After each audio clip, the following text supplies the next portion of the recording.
오늘 주시는 하나님 말씀은 마태복음 20장 1절에서 16절입니다. 이연숙 집사님께서 봉독해 주시겠습니다. 천국은 마치 품꾼을 얻어 포도원에 들여보내려고 이른 아침에 나간 집주인과 같으니 그가 하루 한 데나리온씩 품꾼들과 약속하여 포도원에 들여보내고 또 제3시에 나가보니 장터에 놀고 서 있는 사람들이 또 있는지라 그들에게 이르되 너희도 포도원에 들어가라 내가 너희에게 상당하게 주리라 하니 그들이 가고 제6시와 제9시에 또 나가 그와 같이 하고 제11시에도 나가보니 서 있는 사람들이 또 있는지라 이르되 너희는 어찌하여 종일토록 놀고 여기 서 있느냐 이르되 우리를 품꾼으로 쓰는 이가 없음이니이다 이르되 너희도 포도원에 들어가라 하니라 저물매 포도원 주인이 청지기에게 이르되 품꾼들을 불러 나중 온 자로부터 시작하여 먼저 온 자까지 삭슬 주라 하니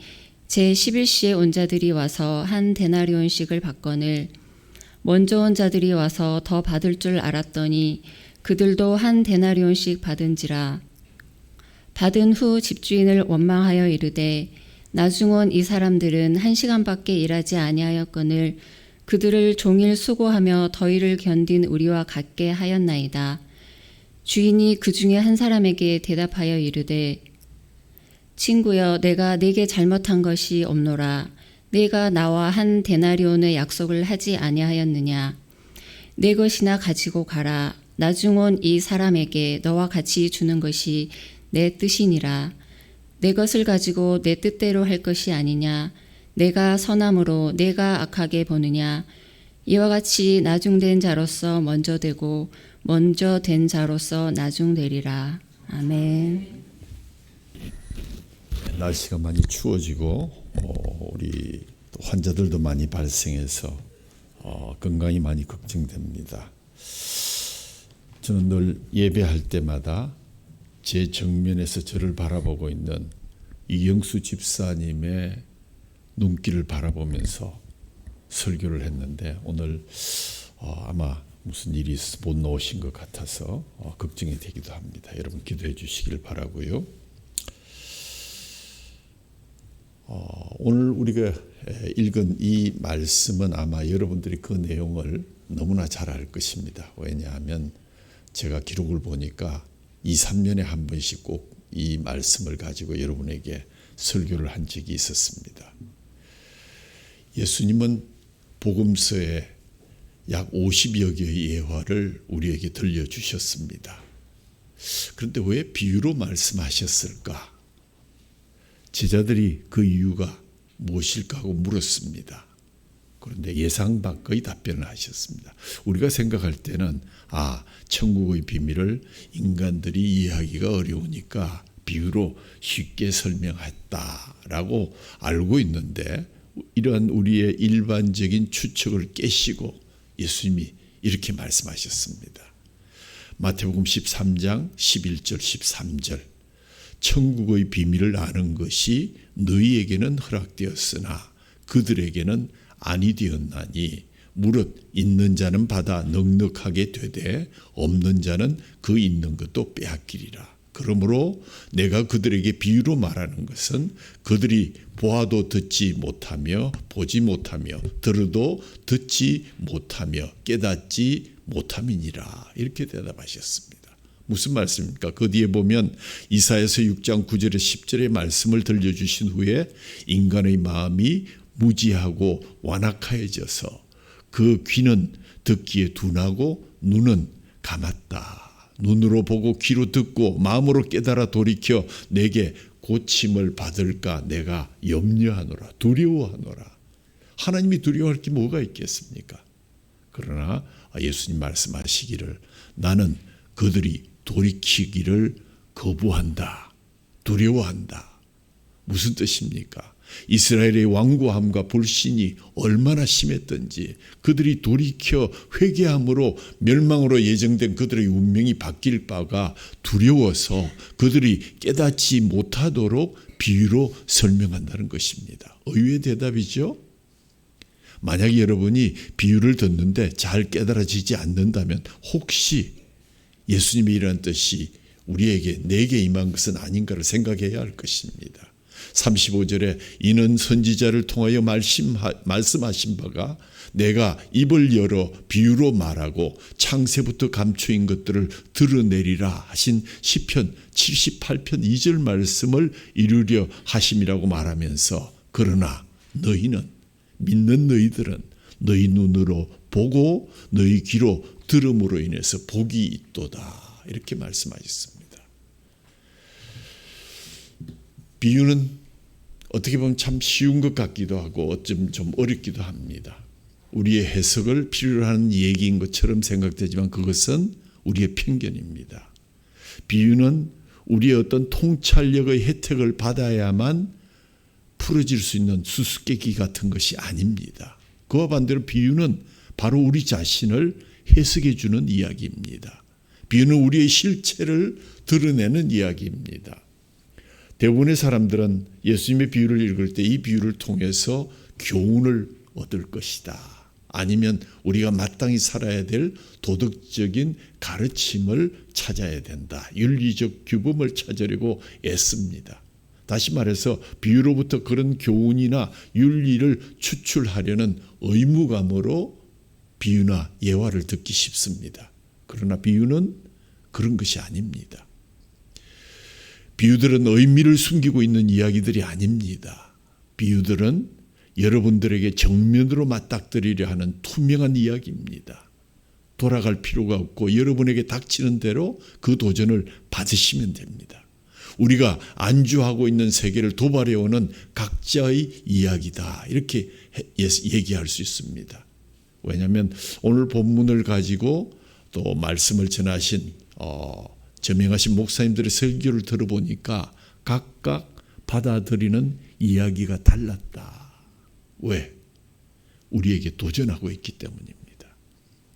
오늘 이 비유가 여러분에게 전해지면서 여러분에게 전해지는 도전도 각각 다를 것입니다. 그러나 원하기는 성령님이 각자에게 정면으로 도전하는 비유의 말씀 앞에 여러분이 모든 것 내어놓고 오늘 제목처럼 내가 주님 앞에 드디어 넘어졌습니다. 라고 고백할 수 있는 그러한 시간이 되기를 주님의 이름으로 축원합니다. 비유는 우리의 가치를 혼돈스럽게 뒤범벅시키기도 합니다. 비유들은 우리가 갖고 있는 전제들 혹은 그러려니 하고 사는 무의식적으로 입력된 우리의 생각들에게 도전장을 던집니다. 우리가 읽은 비유의 결론 부분을 다시 한번 보십시오. 오늘 읽은 결론 부분이 무엇입니까? 쉽게 얘기하면 그러므로 꼴찌가 첫째가 되고 첫째가 꼴찌가 될 것이다. 나중된 자로서 먼저 되고 먼저 된 자로서 나중되리라. 오늘 이 결론을 읽으면서 이 말씀은 우리가 믿고 사는 모든 것과 정면으로 충돌하는 주제라는 것을 우리는 쉽게 알 수가 있습니다. 제가 이 비유를 좋아했는지 보니까 2017년, 2021년 그리고 2023년에 이 본문을 각기 설교한 기록을 보아서도 알 수 있습니다. 그런데 특이한 것은 그때마다 주님이 던지시는 비유의 도전 앞에 제가 응전한 것은 각각 다른 것이었다는 것을 발견하게 되었습니다.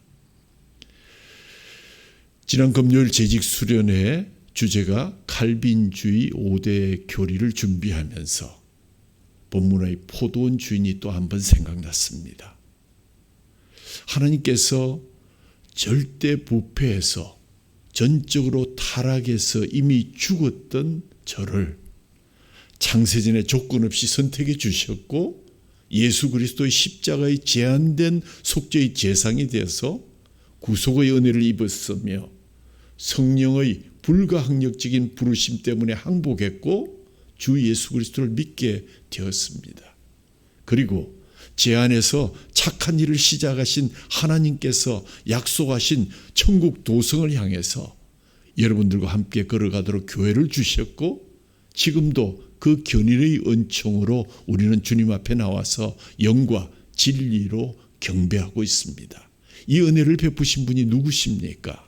제 뇌리에 떠오른 그 포도원 주인, 그분이 바로 이분이시라는 그러한 생각을 지울 수 없어서 다시금 이 본문을 오늘의 설교 제목으로 삼게 되었습니다.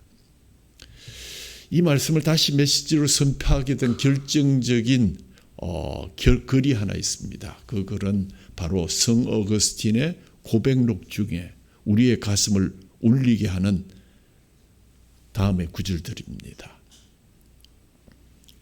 이제야 비로소 넘어졌나이다. 너무 늦게야 주님을 사랑합니다. 오래오래 보았으나 새롭게 아름다우신 주님을 이토록 뒤늦게야 사랑합니다. 주님은 제 안에 계셨고 저는 주님의 바깥에 있었습니다. 주님을 찾다가 추할 대로 추해진 제가 주님 만드신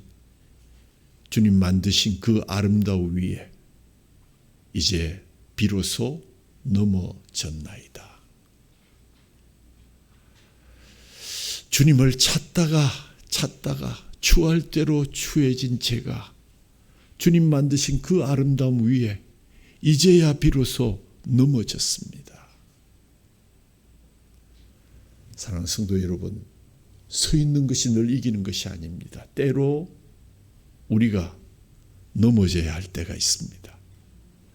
예수님의 아름다우신 이름을 들은 지는 너무 오래됐지만 그 이름 앞에 넘어진 적이 있습니까? 그렇게도 밖으로만 맴돌았어도 주님은 내 안에서 한시도 떠나지 않았다는 어거스틴의 이 고백을 여러분은 수용하십니까? 우리가 이 고백의 노래를 부르기 전에 하나님의 음성은 이미 여러 번 먼저 우리를 찾아와 있었습니다. 마치 어거스틴 같은 인생의 방랑자인 우리를 향해서 하나님께서는 포도원 주인으로서 인자한 음성으로 우리를 초청하고 또 찾아주셨습니다.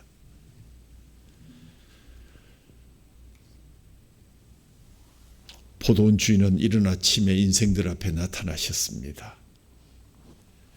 일찍 포도원에 들어오도록 초청하러 오신 것입니다. 주인은 무사람들에게 넘치는 보상을 약속하면서 이렇게 외칩니다. 나의 포도원에 들어오십시오. 내가 여러분에게 상당하게 줄 것입니다. 풍성하게, 공정하게, 부족함 없이 그렇게 주리다. 그대들은 이사야 선지자가 불렀던 그 아름다운 포도원의 노래를 아십니까? 내가 사랑하는 자의 포도원을 노래할 것입니다. 또 나의 사랑하는 자에게 포도원이 있으며 심히 기름진 사내로다. 땅을 파서 돌을 제거하고 극상품 포도나무를 심었도다. 이곳에 들어오라. 부족함이 없이 얻을 것이라. 그런데 안타깝게도 아침 일찍부터 포도원에 들어오려는 사람의 수는 그리 많지 않았습니다. 오늘 우리가 이 사건을 읽을 때 오늘날 우리가 앞에 설교 때는 그런 말씀도 했어요. 인력시장에 나가서 인력시장의 그 사람들의 수요와 공급에 누가 갑이고 누가 어린지를 얘기하는 그런 설교를 드린 적도 있습니다. 인생의 아침나절에 예수 그리스도께서 포도원에 들어오는 젊은이들을 초청했지만 많지 않았다. 오히려 젊은이들은 내 목 주십시오. 아버지 재산 중에서 내게 돌아올 분깃을 미리 주십시오. 당돌하게 주장하면서 하나님께로부터 받은 건강과 지혜를 챙겨서 멀리 떠나기를 원하고 있습니다. 우리는 이런 인생을 가리켜서 탕자라고 부릅니다. 그러나 뒤돌아보면 우리 역시 그런 용기가 없었고 그런 분깃을 받지 못해서 여전히 우리는 방탕했고 하나님의 고귀한 선물을 남용하면서도 그것이 소중한 줄 몰랐고 우리의 지난 날들이 다 탕자의 기억과 함께 아픔과 상처로 남아있는 것을 부인할 수가 없습니다. 나중은 이 사람들은 1시간밖에 일하지 아니하였거늘 그들을 종일 수고하여 더위를 견딘 우리와 같게 하였나이다. 누구의 목소리입니까? 아침 첫 시간에 주님의 초청을 받아서 볼멘 소리로 원망하는 이 자들이 가장 먼저 된 품꾼이라는 얘기입니다. 탕자처럼 집을 뛰쳐나가진 않았어도 사랑 없이, 성의 없이, 감사 없이, 감격 없이 동생을 반갑게 맞이할 줄 모르는 큰아들처럼 교회의 기득권자가 되어서 내가 교회 나온 지가 얼마 되었고 내가 장로고 내가 권사고 내가 집사다, 먼저 된 자로 착각하며 살아가고 있다면 오늘 이 말씀은 바로 여러분들을 향한 말씀인 것을 믿으시기 바랍니다. 포도원의 품꾼들이 들어간 뒤 시간이 흘렀고 오전 9시가 되었습니다. 주인은 또 다시 일꾼들을 찾아 나갑니다. 장터에 서서 놀고 있는 인생들을 향해서 아까보다 더욱더 간절하게 말씀하십니다. 사랑하는 그대들, 나는 며칠 전 한 청년을 만났노라. 그는 내게 와서 말하기를, 선생님, 내가 무엇을 하여야 영생을 얻겠습니까? 라고 물었습니다. 그 청년은 상당한 교양이 있었고 명예와 권세까지 두루 갖춘 모범적인 청년이었습니다. 그는 영생을 위해서 부모를 공경했고 이웃 사랑의 계명까지 모두 다 지켰다고 자신만만해 있었습니다. 그러나 내가 당신이 한 가지 부족한 것이 있는데 당신 가진 것 다 이웃에게 나누어 주고 와서 나를 따르라고 그가 가진 소유, 재산에 대한 문제를 제기했더니 그만 고민에 빠져서 사라지고 말았습니다. 바로 오늘 마태복음 19장 바로 앞전에 있는 이야기입니다. 나의 포도원에는 이보다 더 큰 가치와 극상품의 소망이 있는데 그들은 왜 그렇게 염려하시는 것이요? 더 좋은 수익과 인생의 쾌락이 무엇인지 계산하고만 있으니 너무나 안타깝소. 빨리 들어갑시다. 예수를 만나고 그 포도원에 들어갈 절호의 순간이 찾아왔을 때 자신의 많은 소유에 눈이 멀어 돌아가고 말았던 부자 청년. 그 청년의 모습이 바로 신앙과 영생의 문제에 너무나도 소홀했던 우리의 모습은 아닌가. 지금이라도 우리에게 그 많은 부자가 가졌던 그러한 소유가 있다면 주님을 팽개치고 돌아갈 사람은 우리에게 없는 것인가? 샘 존스라는 목사님이 갑자기 병들어 죽게 된 젊은 부자의 이야기를 우리에게 들려줍니다. 부자가 마지막으로 의사와 상담을 합니다. 당신은 내막염에 걸렸고요. 2시간 이내에 생명이 다할 것입니다. 어떤 환자 부자가 내일까지라도 살게 해주십시오. 제가 100만 달러를 드리겠습니다. 그 의사 하는 말이 시간은 하나님의 것입니다. 팔 수 있는 시간이란 제게 없습니다. 오직 그리스도께서 주신 소망이 있을 따름입니다. 좋습니다. 그럼 나의 전 재산으로 그 소망 사겠습니다. 의사 하는 말이 돈은 필요 없습니다. 세상의 어떤 가치보다도 소중한 그 소망을 끝까지 붙드십시오. 그렇습니다. 믿음과 영생의 문제를 주님 앞에서 적당히 립서비스 하는 것으로 생각하고 예배에 참석하고 있는 분 안 계십니까? 오늘 주시는 말씀을 자신에게 주시는 말씀으로 받으시고 진지한 묵상과 결단을 할 수 있기를 간절히 소원합니다. 분명한 것은 아직도 늦지 않았다는 것입니다. 이 말씀 들을 수 있고 이 예배 드릴 수 있음이 아직도 늦지 않았다는 것입니다. 포도원 주인은 낮에도 계속해서 포도원에 들어오라 하십니다.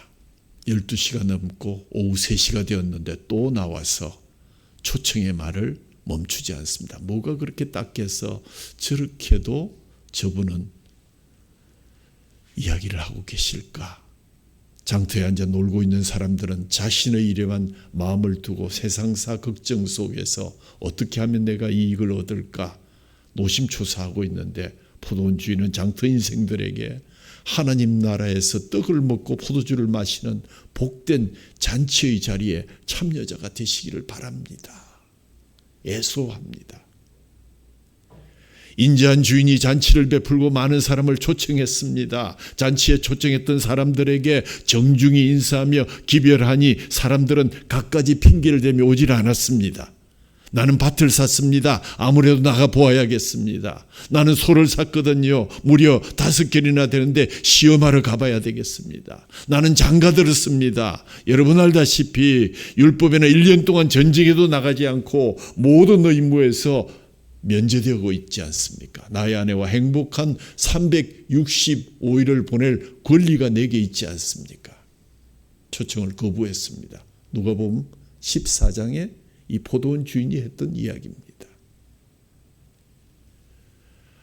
포도원 주인의 안타까운 음성이 들려오는 인생의 대낮 시간에 장터 사람들의 삶이 복잡하면했고 실타래처럼 얽힌 인생의 문제로 아웅다웅하면서 이곳저곳을 바삐 뛰어도 결국 흠만 남는 삶의 뒤안길에서 남은 것이라고는 후회와 슬픔과 상처와 상한 몸과 빈 영혼뿐이었다 하는 탄식이 귓가에 맴돌고 있습니다. 포도원 밖의 인생들은 소란 속에서 나름대로 계산 속에 바쁜 삶을 살고 있습니다. 어떤 설문조사를 보니까 바쁜 사람 손 들어보라 했더니 80%가 손을 들었고 아주 바쁜 사람 손 들어 했더니 60%가 손을 들었습니다. 여러분도 몹시 바쁘십니까? 할 일이 너무 많아서 예수 그리스도의 포도원에 들어올 수 없다고 말하시렵니까? 삶에서 가장 시급한 일이 무엇인지 가르쳐주는 이 말씀을 들으셔야 하는데, 그래서 이 주인이 아침에도 나오고 9시에도 나오고 12시에도 나오고 3시에도 나와서 여러분 더 급한 일이 있습니다. 여러분 지금 여기서 빈둥빈둥 놀 때가 아닙니다. 포도원에 들어가셔야 합니다. 그러면서 이분이 누가복음 12장의 말씀을 전합니다. 그곳은 편안히 살기 위해서 곳간을 짓는 사람의 일과 오늘 밤 그 영혼을 세상을 떠나게 하는 사람의 일을 여러분 생각하십시오. 무엇이 여러분에게 시급한 것입니까? 바쁜 몸 이제 쉬려하니 내 생명 벌써 끝이 납니다 하는 시인의 말씀 여러분 생각납니까? 놀고 있는 인생이여 바쁘다는 핑계로 밀당이나 하고 있을 게 아니라 가장 시급한 문제가 무엇인지를 생각해야 합니다. 주님이 오죽하면 이 장터에서 있는 사람들을 가리켜서 아직도 놀고 있는 사람들, 이 놀고 있는 사람들이라는 말을 들을 때 저는 속된 말로 놀고 있네 하는 그런 말씀도 생각났습니다. 왜요? 무엇이 중요한지를 모르고 세상 일에 휩쓸려서 이 말 저 말 다 듣다가 때를 놓치는 자들이 놀고 있는 것 아닙니까? 장터에서 바쁜 발길을 부지런히 옮겼으나 하나님의 일꾼으로 삭슬 받는 인생은 참으로 적었다는 것입니다. 지금 우리는 분주한 발길을 멈추고 잠시 이 말 들으면서 생각해 보아야 합니다. 여러분은 장터에서 놀고 있는 바쁜 인생입니까? 생명을 위해서 땀 흘려 일하는 포도원의 인생입니까? 생명을 위해서 일하고 있지 않다면, 아직 포도원에 들어가시지 않았다면 이 사실을 잊어서는 안 됩니다. 풍랑 일렁이는 인생의 바다를 직장, 가정, 자녀, 무거운 멍에를 지고 급히 저어가는 인간들은 하나님께서 정한 때가 되면 이것들 다 내려놓고 생명줄 하나만을 붙잡아야 할 순간이 오고 있다는 사실을 기억하셔야 합니다. 젊은 그렇게 오래 가지 않습니다. 너무 늦어지고 있음을 우리가 모른다면 이처럼 위험한 일은 없을 것입니다. 지금도 포도원 안으로 들어오라고 부르시는 주인의 음성을 외면하고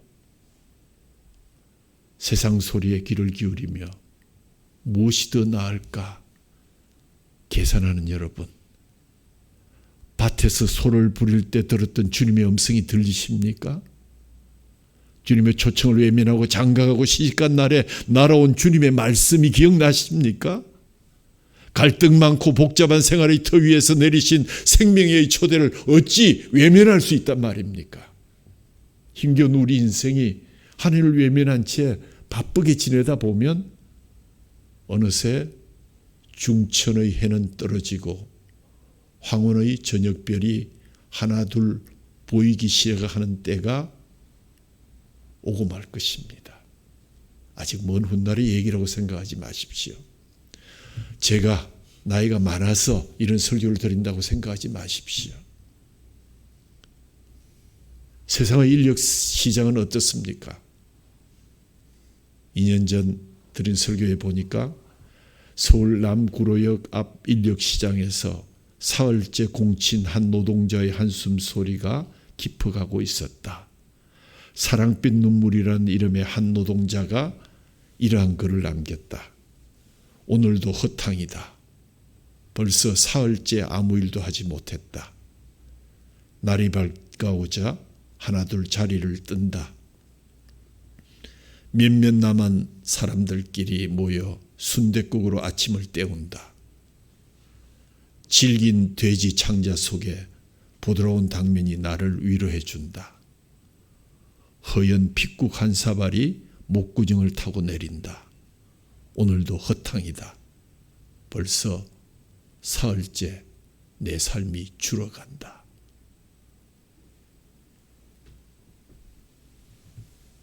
세상의 장터는 또 이렇게 치열합니다.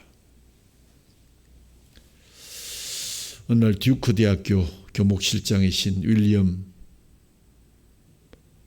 윌리몬 목사님이 우리가 읽은 이 비유를 가지고 설교를 하셨습니다.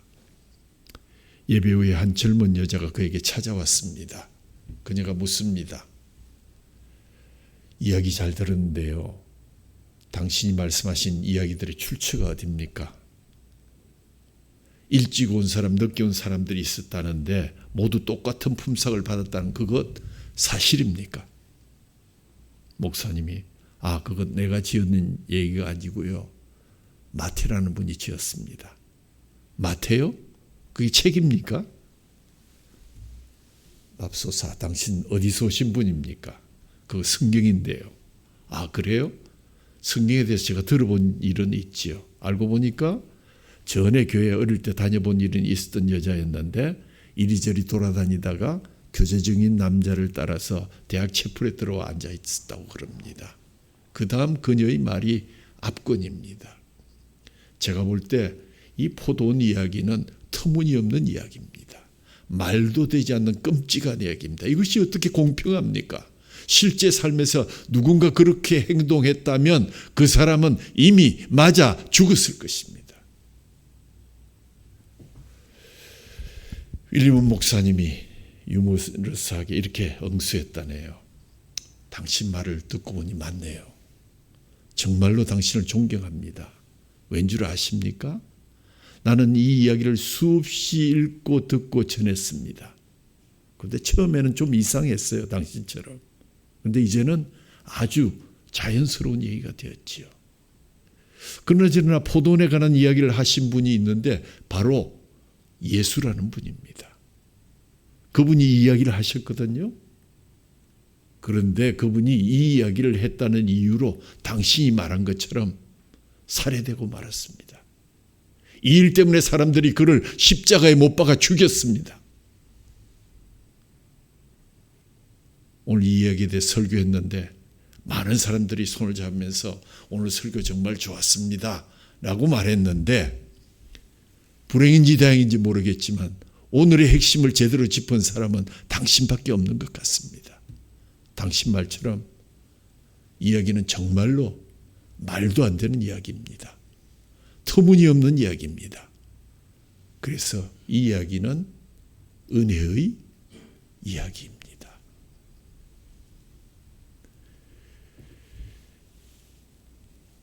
트렌치 대주교가 여기 한마디를 더 붙였네요. 그리스도와 무관한 모든 활동, 곧 그분의 교회에서 수고하지 않는 모든 수고는 그분의 눈에는 종일 놀고 서 있는 사람이다. 열심히 땀 흘려 바쁘지만 종일 놀고 서 있는 분은 우리 가운데 없는가?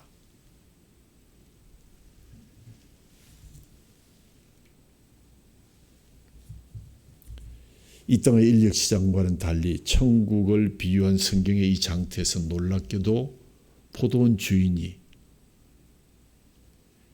해질 무렵 마지막 11시라 그랬으니까 지금 오후 5시 일몰 시간 6시니까 1시간 전에 또 나와서 놀고 있는 자들에게 최후의 기회를 줍니다. 아직도 내 마음이 준비되지 않았습니다라고 대답할 수 있을까요? 여기서 주의 깊게 살펴보아야 할 부분은 이 포도원 주인이 일꾼을 고용하는 것이 할 일이 많아서 일손이 부족해서라기보다는 어찌하든지 일꾼들에게 품삯을 주어서 그들로 하여금 그 가족들이 먹고 살 수 있도록 배려하는 것이라는 사실을 우리는 눈치채게 됐습니다. 이 주인의 은혜로운 성품은 시간이 지날수록 점점 부각되었고 제11시 오후 5시까지 빈둥거리는 사람들을 보고 주인이 묻습니다. 너희는 어찌해서 종일토록 여기서 놀고 있느냐? 우리를 품꾼으로 쓰는 이가 없음이니이다. 아마도 이들은 품꾼으로 쓰기에는 부적당한 사람이었는지도 모르겠습니다. 장애가 있거나 부실해서 인력 시정에서조차 좀처럼 차출되지 못한 인생의 낙오자들, 취직해서 열심히 일하고 싶은데 일할 수 없는 딱한 처지에 있는 사람들. 그런데 주인은 이 5시에 오셔서 너희들도 포도원에 들어가라. 주인이 일꾼을 부른 것은 그 사람이 없으면 안 되기 때문이 아닙니다. 저와 여러분이 없으면 길교회가 안 될 거라고 착각하지 마십시오. 그래도 오늘 이렇게 설교하는 것은 여러분에게 영원한 일자리를 맡기기 위해서 품삯을 주어서 천국의 일꾼 되라고 부르시는 주님의 마지막 호소인 줄 믿으시기 바랍니다. 이래도 포도원 주인의 뜻을 알 수 없다, 모르겠다, 내일 보자 하는 사람이 있으면 그렇게 사십시오. 어쩔 수 없네요. 주인과 품꾼이 서로 한 포도원에 있게 된 것은 기적에도 가까운 일입니다. 왜냐하면 오늘 우리가 처음 읽어보니까 뭐라고 해요? 천국은 마치 품꾼을 얻어 포도원에 들어보내려고 이른 아침에 나간 집 주인과 같다. 천국이 누구라고요? 포도원 주인이라고요. 그래서 오늘 이 소제목에 포도원의 품꾼들 한 것은 이거 잘못된 것 아닌가? 포도원 주인을 주제로 삼아야지. 그런데 이 포도원 주인과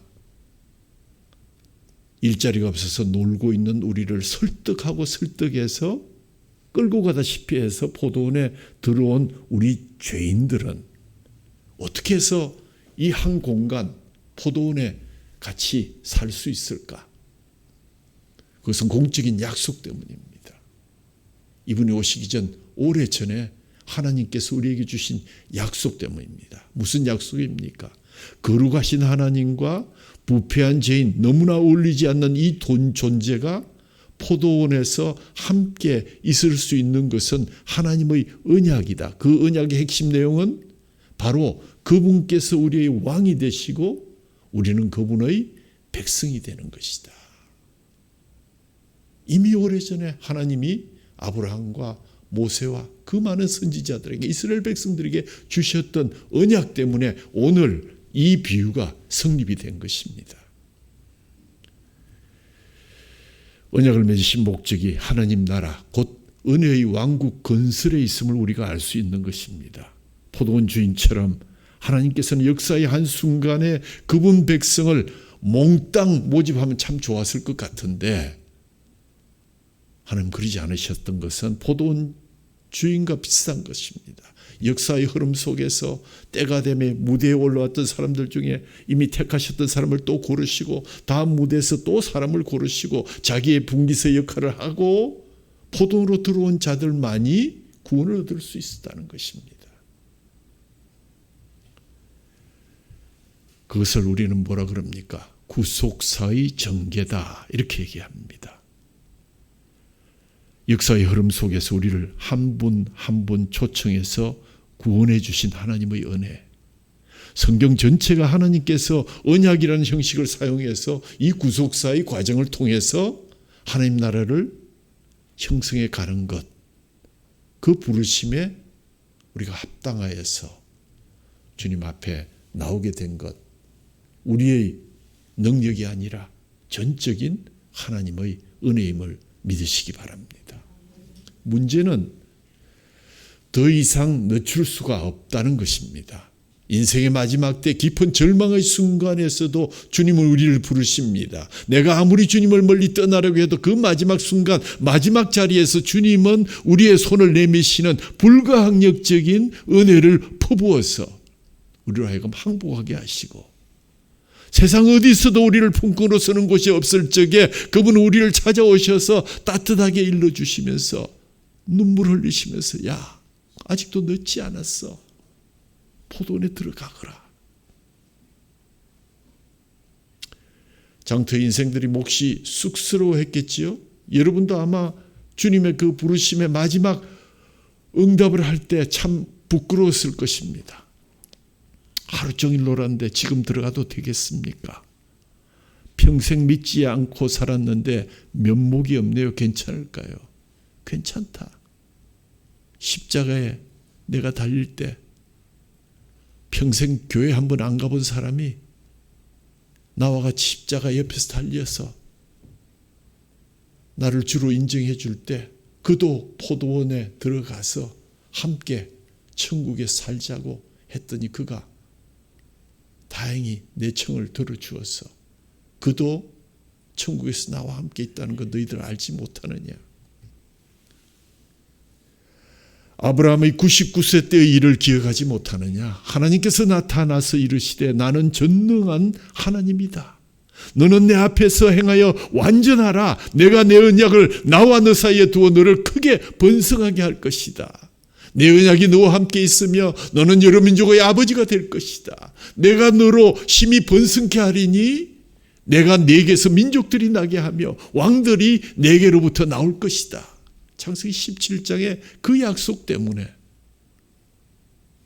그 약속 신실하신 하나님께서 지키고자 오늘도 오후 5시에 우리를 부르고 계십니다.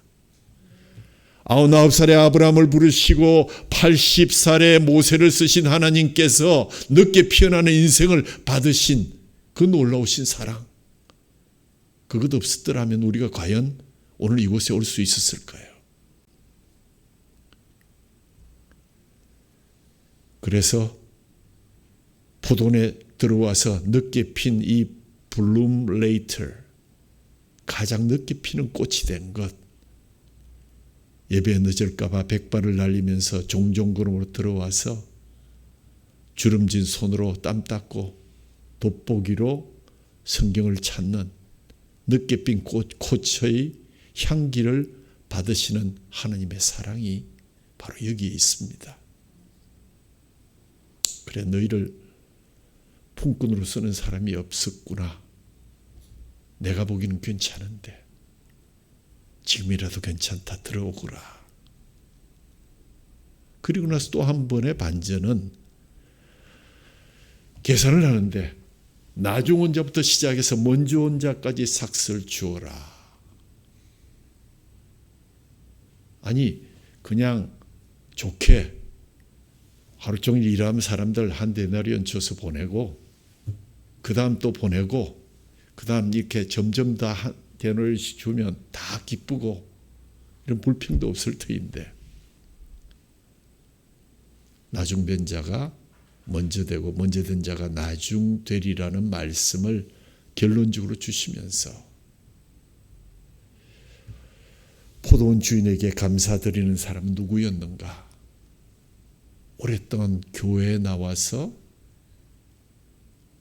완장찬 사람이 아니라 늦게 왔을지라도 감사하는, 구원은 나의 능력으로 된 것이 아니라 나의 선한 어떤 행실로 된 것이 아니라 주님이 나를 부르셔서 전적인 하나님의 은혜로 제한된 속죄 가운데 견인의 은총으로 우리에게 주신 것이다 라는 칼빈의 5대 교리를 다시 한번 생각해 보아야 할 것입니다. 보라, 지금은 은혜 받을 만한 때요. 보라, 지금은 구원의 날이로다. 언제가? 지금이 언제입니까? 지금. 지나가고 있는 이 시간이 바로 지금입니다. 하나님의 진노가 임박한 바로 지금 오후 5시 유대인의 그 탈무드에 보면 오늘은 최초의 날이자 최후의 날이다. 내게 남아있는 날 가운데 오늘이 가장 젊은 날이다.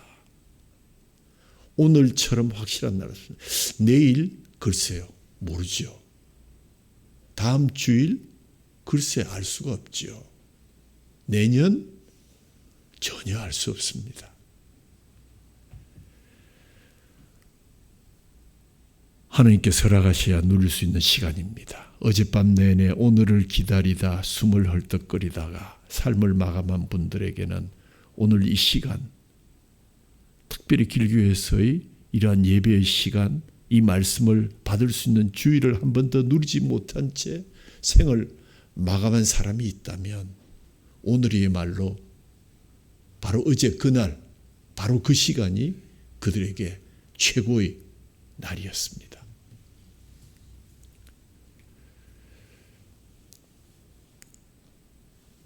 주님이 포도원에 들어가는 일이 비록 늦었으나 바로 지금이라고 여긴다면 그것이 바로 나를 변화시킬 유일한 하나님의 부르심의 때입니다. 늦게 온 사람에게 인간의 생각으로는 차등이 있기를 기대하지만 하나님께서는 오히려 먼저 삭설 주시면서 나중된 너희가 먼저 되리라. 그 감격의 한 데나리온을 받은 사람들이 집으로 돌아가서 자녀들과 가족들과 저녁 식사를 하면서 오늘 내가 만난 포도원 주인은 이런 분이셨다. 나는 늦었으나 하나님의 시간으로는 바로 그때 세상의 원리가 아니라 하나님 나라의 원리로서 자비를 행하시는 예수님께서 한 분 한 분을 부르십니다. 너무 늦게야 주님을 사랑합니다. 주님이 저를 소리쳐 부르사 저의 귀먹은 것을 열어주셨습니다. 주님께서 빛을 저에게 보이사 저의 눈먼 것을 밝혀주시고 저에게 향기를 불어넣어 주시니 그 향기 마시고 이제 줄이고 목마름같이 주님을 사모하나이다. 이 고백의 주인공이 성 어거스틴. 세상을 돌면서 방황하다가 너무 늦게 주님에게 돌아온 사람이었는데 너무 늦게야 주님을 사랑합니다 라고 목매어 외친 그 나이는 33살이었습니다. 우리 상당수가 그보다 더 늦게 포도원에 나온 인생들일 것입니다. 그러나 다시 필 꽃들을 온 사냐 눈밭에 숨겨두셔서 깊어가는 이 겨울에 더욱 찬란하게 봄을 보시는 하나님의 섭리가 우리 삶에 머무르실 줄 믿고 다시 한번 이 고백이 저와 여러분의 고백이 될 수 있기를 간절히 소원합니다. 이 시대가 삶의 고통만 소리 높여 부르짖고 있지만 하나님의 자비와 부르심을 간절히 소원하면서 그 초청에 응하지는 않는 모순 속에 살고 있다는 사실 여러분 알고 계십니까? 못 살겠다, 안 된다, 나쁜 놈들이다 고함 지르면서 하나님의 자비와 부르심을 외면하는 이 모순 속에서 부름받은 우리들은 나중된 자처럼, 먼저 된 자처럼 초대를 듣지 못하는 사람들 때문에 지금도 주님의 재림이 늦춰지고 있다는 사실을 깊이 깨달으며 주님의 초청에 아멘으로 응답하셔야 될 것입니다. 결론을 말씀드립니다. 품삯을 구하지 말고 은혜를 구하시기 바랍니다. 품삯으로는 득도 없습니다. 자신의 공로를 바라보지 말고 불평하지 말고 하나님 주신 은혜를 통해서 감격하는 일하는 자가 되시기를 바랍니다. 나중된 자의 은혜를 깨달으십시오. 왜요? 우리 모두가 나중된 자입니다. 은혜에 익숙해지지 않도록 감사의 제목을 날마다 계수하기 바랍니다. 어디서부터? 바로 여기서부터? 언제부터? 바로 지금으로부터. Here and now. 품꾼의 생각, 나의 생각이 기준이 아니라 주님의 약속이 우리의 생활의 기준이 되시기를 바랍니다. 주인의 약속에 신실하며 공의롭고도 은혜로운 분. 늦게 온 사람들에게도 한 데나리온씩을 준 것은 스스로 손해를 감수한 자비로운 행동이었습니다. 그러나 내 것이나 가지고 가라. 나중은 이 사람들에게 너와 같이 주는 것이 내 뜻이니라. 내 것을 가지고 내 뜻대로 할 것이 아니냐. 내가 선함으로 내가 나를 악하게 보느냐. 참으로 타당한 말씀입니다. 그 덕에 우리가 이곳에 와서 예배하고 있습니다. C.S. 루이스는 이 설교를 마무리하면서 이렇게 말했습니다. 현대에서 사단의 가장 예리한 무기는 비교의식이다. 비교의식 때문에 우리는 그 자체에서 아름다운 존재의 기쁨을 잃어버리고 감사의 기회를 놓친다. 수많은 현대인들이 심한 스트레스와 우울증 가운데 살아가고 있는 이런 정신질환적인 정세의 대부분이 나보다 더 많이 가진 사람, 나보다 더 빠른 사람, 나보다 더 높은 사람과의 비교의식에서 기인하고 있다. 그래서 유명한 심리학자 융이 말했습니다. 우리 인생들이 비교의식만 버릴 수 있다면 우리 사회의 범죄와 자살과 우울증과 같은 고질적인 병폐는 쉽게 고칠 수 있습니다. 단언했습니다.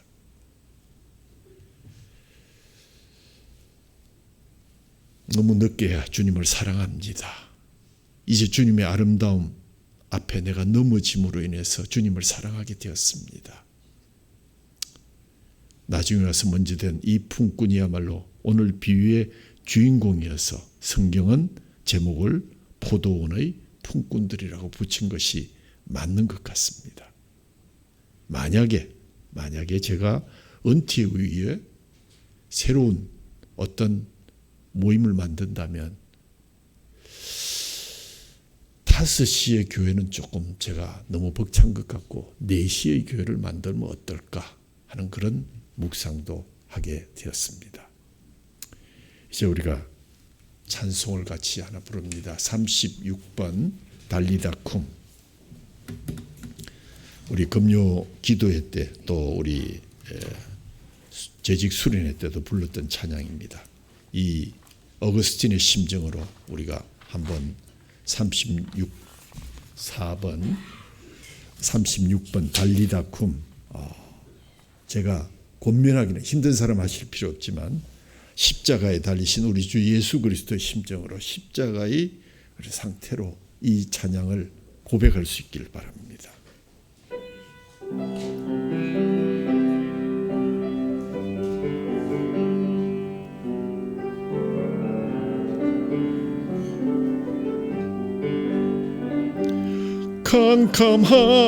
캄캄한 인생길 홀로 걸어가다 지치고 고나여 내 영혼 깊은 잠이 들었었네. 어두운 죄악의 길을 걸어가다 상하고 찢기운 내 영혼 깊은 잠이 들었었네. 내 영혼 어둠 속에 방황할 때 어디선가 들려오는 주님 음성 깨어라 일어나라 달리다 금 일어나라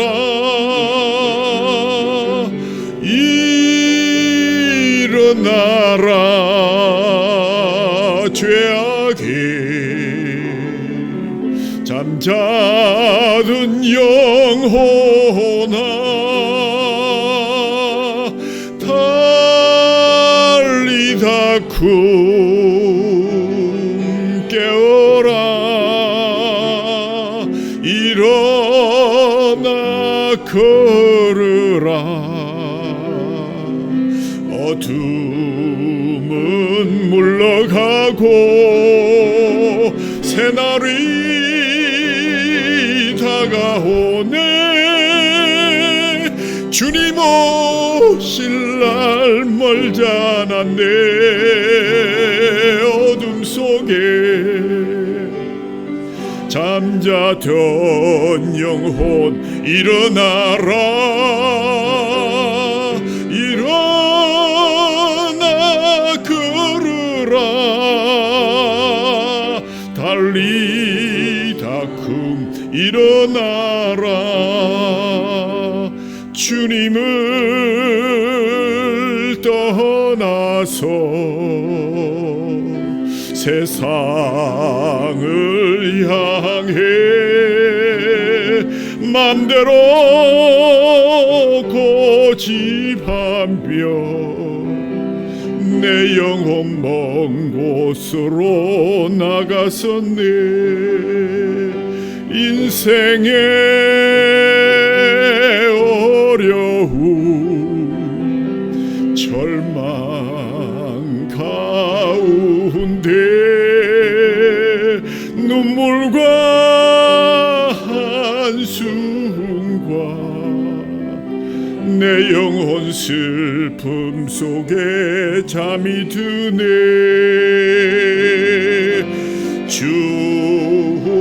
주님을 떠나서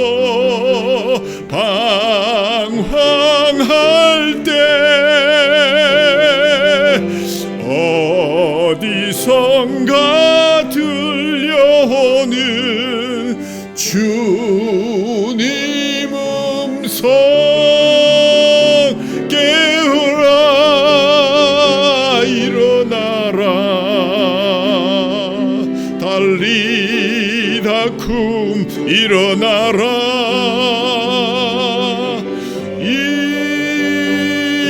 일어나라 죄악에 잠자던 영혼아 달리다 금 깨어라 일어나 걸으라 어둠은 물러가고 새날이 다가오네 주님 오실 날 멀잖았네 어둠 속에 잠자든 영혼 일어나라 일어나 걸으라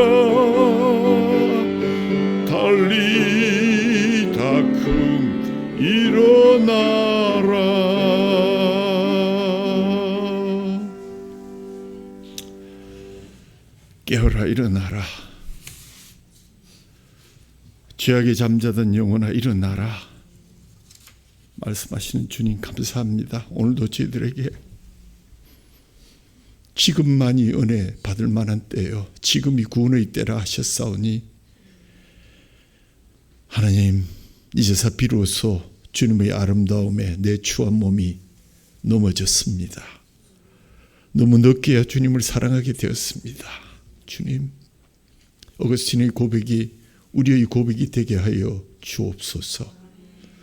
우리를 사랑하신 징표로 주신 주님의 깨어진 살과 흘리신 보혈을 또 저희들에게 주시니 감사한 마음으로, 회개하는 마음으로 주님 앞에 섭니다. 주님, 그 놀라운 주님의 살과 피로 인해서 저희들이 이제 우리만 다섯이 인생이 아니라 아직 들어오지 못한 인생들 향해서 증언하고 기억하고 기념하고 전하는 백성들 다 될 수 있도록 은혜 베풀어 주옵소서. 우리 주 예수 그리스도의 이름으로 감사하며 기도하옵나이다. 아멘.